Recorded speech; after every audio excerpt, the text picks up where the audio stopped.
જય શ્રી કૃષ્ણ, જય માતાજી, જય મોગલ. હાય બાળકો, કેમ છો? હું છું દેસાઈ માનસી અને એક સરસ મજાની વાર્તા લઈને આવી ગઈ છું. વાર્તાનું નામ છે લાલચી કૂતરો. એક સરસ મજાનો કૂતરો, એને બહુ જ ભૂખ લાગી હતી. ગામમાં એ જંગલમાં ફરતો હતો. એને એક જગ્યાએ કૂતરાને હાડકું મળ્યું. હાડકાને જોઈને કૂતરો રાજી થઈ ગયો. એને થયું કે હા, આજનું તો મારું ભોજન મળી ગયું.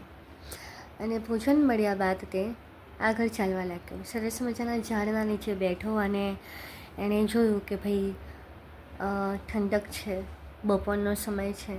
આરામથી એણે હાડકું ચાવતા એને ઊંઘ આવી ગઈ. ઊંઘ પૂરી કર્યા બાદ એ ઉઠ્યો. તેને તરસ લાગી. તરસ લાગવાના કારણે તે હાડકાને મોઢામાં લઈને જ નદી કિનારે જવા લાગ્યો. નદી કિનારાની આગળ એક પુલ હતો જે લાકડાનો હતો.